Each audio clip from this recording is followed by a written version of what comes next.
해방신학은 제가 배운 여러가지 신학 모형 중에서 아주 탁월한 모형이기 때문에 우리가 좀 길게 머물러 있습니다. 서론도 했고 내용도 했고 또 비판적인 것도 했고, 이제 오늘은 나가면서 해방신학이 신학의 모형으로서 후세들에게, 앞으로 계속 기독교 이야기를 하는 사람들에게 남길 만한 유산, 우리가 꼭 배워야 될 것이 있어요.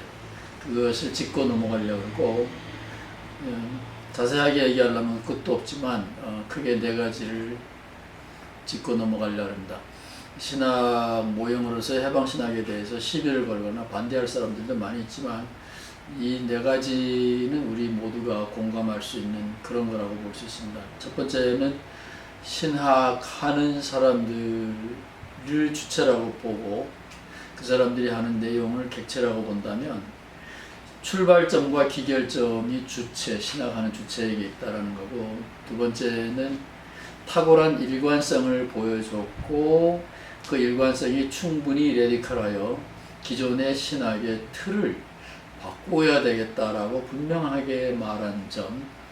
세 번째는 캐톨릭 신학이죠. 해방신학이 캐톨릭 신학이고, 캐톨릭 신학의 강점은 개신교하고 비교하면 체리티, 사랑의 행동, 자선사업의 강점이 있는데 그 자선사업의 행동을 충분히 비판하고 수정해 주었다라는 점이고, 네 번째는 이분들이 과거에는 말하지 않았던 소위 영성, 성령 체험을 제대로 강조했다.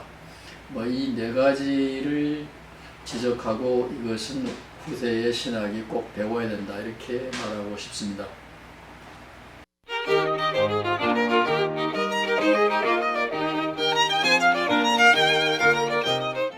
신학하기를 주체적으로 했다, 해방신학이. 이렇게 말하는 것은 우리가 제일 처음 살펴본 성경주의 신학하기와 대조해서 하는 말인데, 성경주의는 성경, 하나님의 말씀, 그게 중심이고 주체가 되고 우리는 그 앞에서 들어야 되고 성경을 바로 이해해야 되고 성경에 있는 하나님과 관계를 바로 맺어야 되고, 이런 것이 문제고 해답이다. 이런 것이 성경주의 혹은 전통적인 신학하기의 문제의 진단이고 목표라면, 해방신학은 남미의 가난한 억압받고 있는 사람들이 출발점이고 그 사람들의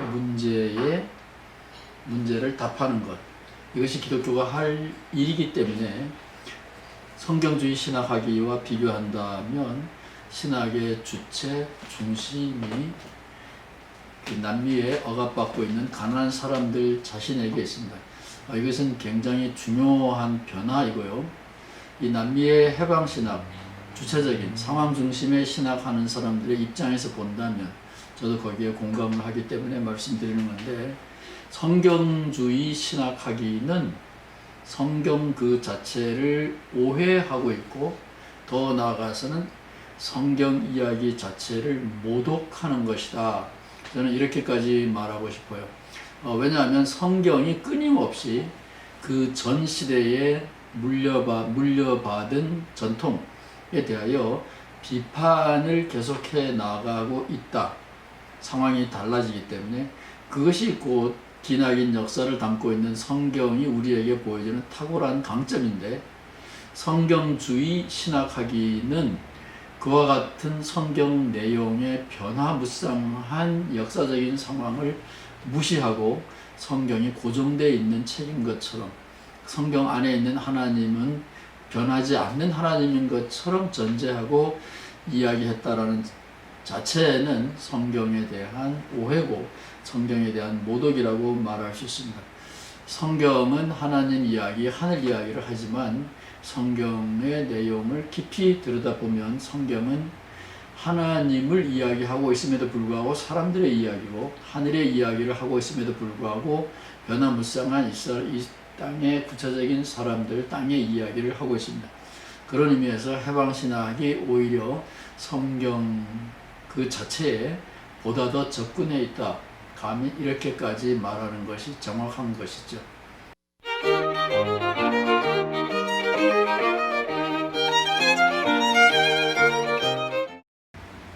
성경을 빙자해서 많은 사람들이 세상을 비판하고 시장하려고 하고 사람들을 구원하려고 애를 쓰고 있고, 이런 큰 틀에서 보면 어떤 종교나 또 기독교 안에 있는 어떤 종파나 다 같은 거라고 말할 수 있지만, 일관성이라고 하는 이게 조직신학의 핵심 밸류인데, 일관성이라는 잣대로 본다면 한국에 있는 혹은 세계에 있는 많은 그 종파, 기독교 내부의 이 종파들은 해방신학에 비하면 일관성에서 엄청나게 떨어지죠.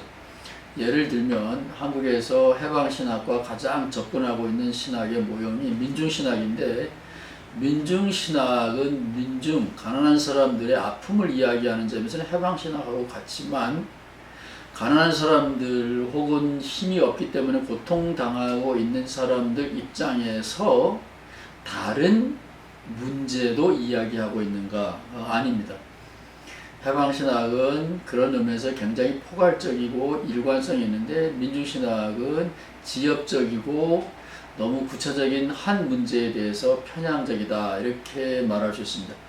그래서 해방신학은 일관성에 있어서 탁월한 모범을 보여주고 있고, 그 일관성의 입장에서 본다면 해방신학은 가난한 자들의 문제에서 출발하여 기존의 부자들 혹은 가난한 자들에게 대해서는 무관심한 전통적인 교회 중심의 신학 틀 전체를 수정하려고 하고 있습니다. 이것을 예수님의 이야기로 빗대면 아마 더 이해하기가 쉬울런지 모르는데, 예수님이 월요일의 예수, 그런 예수는 성경에 없습니다. 적어도 복음서에는 없습니다. 월요일의 예수라는 말은 예수님이 복음서에서 보여주신 모든 행동을 월요일에, 다시 말하면 안식일이 아닌 날, 모든 사람들이 편안하게 세상 일에 몰두하고 있는 월요일을 선택하여 예수님이 병을 고쳤다 그러면, 예수님은 아마 영웅으로 혹은 위대한 자선사업가로 공로 표창을 많이 받았을 겁니다. 그런데 예수님은 천벌을 받은 사람들을 안식일날 골라서 병을 고치죠. 따라서 예수님은 단순한 자선사업가가 아니고 병 고치는 사람이 아니고, 병을 고침으로써 인간을 해방할 뿐만 아니라 그 병 고치는 사람들을 편들고 있는 그 당시의 유대교, 그 당시의 유대교에 대하여 너희들이 바로 이 사회의 악마다, 구조적인 악의 본산지다 라고 보면서 틀을 억압받고 있는 사람들의 눈으로 그 당시의 종교라는 것을 크게 비판하고 있습니다. 이런 점에서 민중신학과 해방신학은 엄청나게 다르죠. 민중신학은 기독교 자체를 비판해야 되는데 그런 것이 굉장히 소홀히 하고 있죠. 이런 해방신학의 입장에서 본다면 민중신학이 묵시적으로 넘어가고 있는 한국 기독교가 가지고 있는, 한국 기독교만이 아니죠, 사형리라고 하는 전통적인 기독교의 틀, 이것을 신랄하게 과감하게 비판하고 넘어가야 되는데, 이것을 전통적인 신학은 하지 않고 있습니다. 이 사형리라고 하는 전통적인 기독교의 신학의 틀을 벗어나지 않는 한 미래의 건강한 지성인들, 건강한 지성을 가진 젊은 사람들은 기독교 안에 발을 들여놓지 않을 것이 확실하기 때문에, 미래를 생각한다면 해방신학으로부터 과감하게 전통적인 신학은 틀을 바꾸는 작업을 해야 됩니다. 그런 의미에서 남미의 해방신학은 중요한 새로운 미래적인 신학의 틀을 바꾸는 작업을 모험적으로 보여주었다. 이것은 미래의 신학이 꼭 배워야 되는 문제라고 지적하고 싶습니다.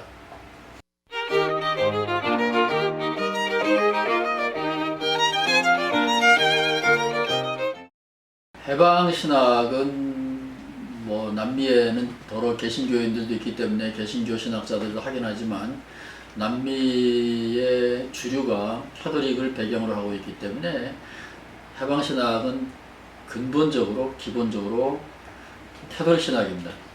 그리고 캐톨릭 신학은 개신교 신학과 비교하면 그 강점은 자선사업, 소셜 컨선, 사회적인 관심에 있습니다.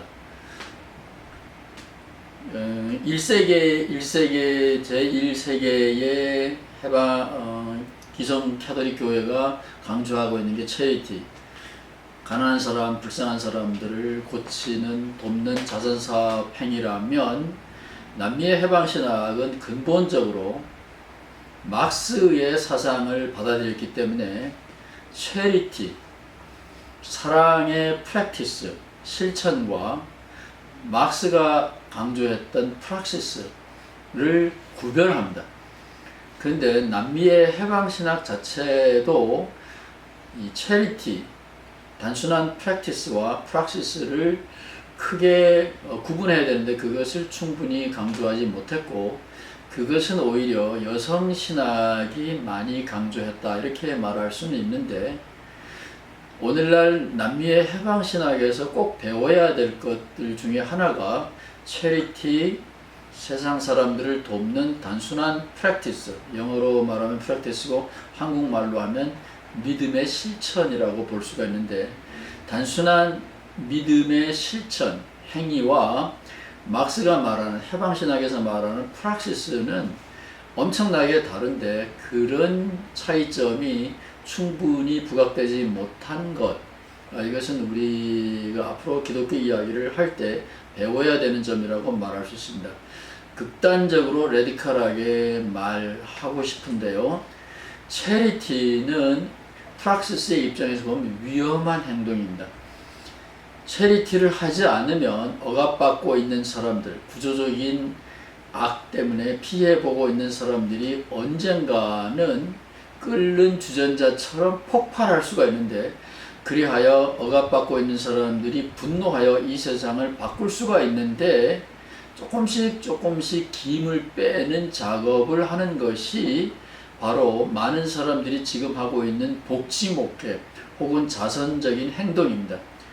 폭발하기 직전에 그들을 위로해주는, 그들이 분노해야 마땅한데 그들의 고통을 위로해주는 각종 자선사업, 행동, 이 체리티, 이런 거는 막스가 말하는 단순 프랙티스인데, 이런 것은 막스의 입장에서 보면 가장 위험한 행동인데, 오늘날 캐톨릭이 분노하는 사람들, 고통당하고 있는 사람들을 막스가 말한 대로 그들을 깨우쳐주고 그들을 마땅히 폭발하게 만들어주는 것이 아니라 단순한 위로 차원적인, 온 고통을 잊어버리게 하는 오피움, 마약을 주는 자선사업적인 목회를 계속한다면 이것은 분노할 기회를 잃어버리는 것이기 때문에 위험하다. 이것은 역사를 보는 많은 사람들, 사회의식이 있는 역사를 보는 많은 사람들이 지적한 건데, 막스의 사상을 받아들인 해방신학과 여성신학은 이런 점에서 단순한 체리티, 단순한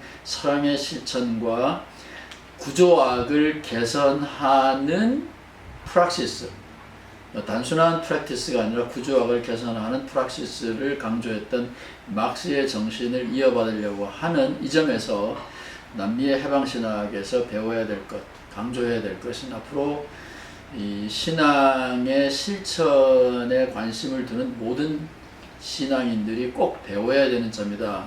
이것을 짚고 넘어가고 싶습니다.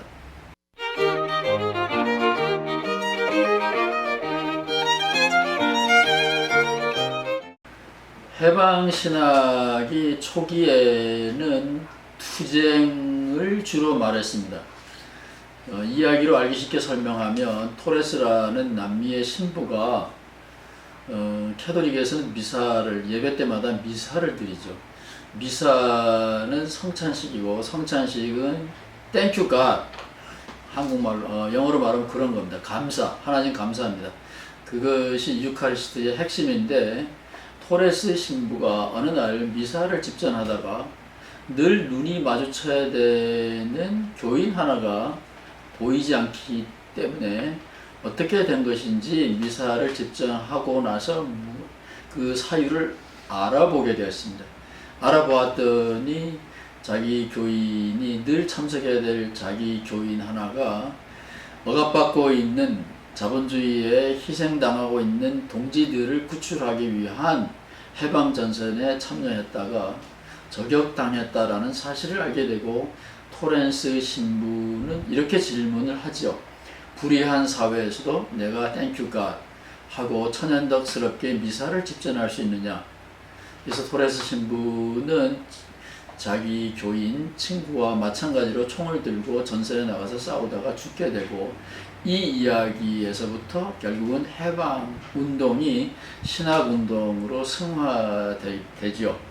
그래서 초기에 해방신학은 불의한 사회 속에서는 하나님 감사합니다라는 찬양을 부를 수 없다 해서 출발하여 이 땅에 가난한 자가 함께 신을 편안하게 찬양할 수 있기까지 투쟁 중심으로 해방신학을 전개해 나갑니다.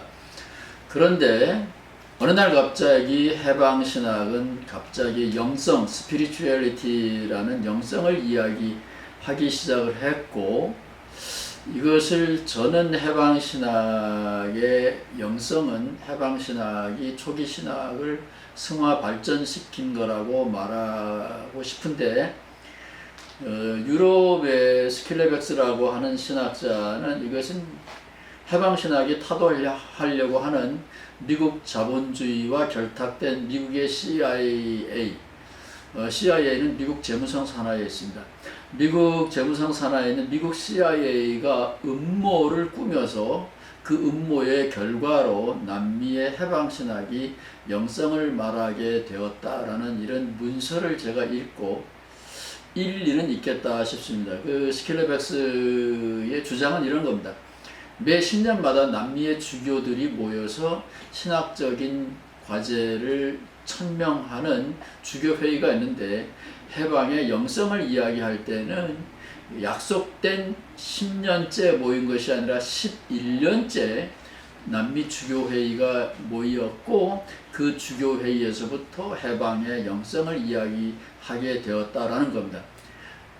그 스킬레백스의 이론은 이런 거죠. 해방의 영성은 분노를 폭발하는 폭력적인 투쟁을 선동하는 거라면 초기 해방신학이 11년 차에 모여서 영성을 이야기하는 저는 성숙한 체험이라고 보고 싶은데 이 변질된 해방의 영성을 말하는 신학은 투쟁한 가운데서도 하나님 땡큐 할 수 있는 성찬식을 집전할 수 있는 빌미, 핑계, 신학적인 명분을 발견했다라는 거고 그것이 이 땅에 정의가 아직은 실현되지 않았지만 정의를 실현하기 위한 미션이 동일한 가난한 사람들의 연대 투쟁 속에서 그 미션이 동일한 친구들과 연합하는 솔리데리티, 연대성 속에서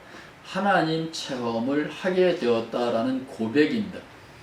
멋진 고백이라고 볼 수도 있고 분노를 완화시키는 음모의 성공이라고 볼 수도 있는데 그때 이후 해방신학은 영성을 말하게 됩니다.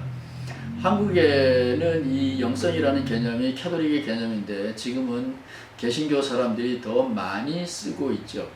옛날에는 경건이라는 말을 썼는데 요즘은 그 경건이 약장사가 안 되는지 모든 목사들은 뜻도 모르고 영성이라는 단어를 쓰고 있습니다.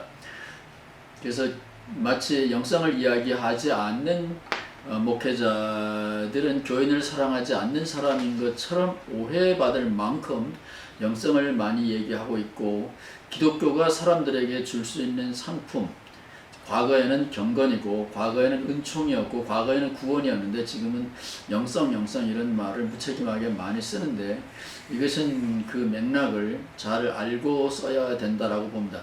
그러나 제가 이 남미의 해방신학의 영성을 배워야 될 것 중에 아름다운 유산 중에 하나로 꼽는 것은 목회자적인 차원에서 본다면 교인들이 교회에 와서 얻을 수 있는 것을 뭉뚱그려 말한다면 지금 가장 잘 알려진 말로 한다면 그것이 바로 영성입니다.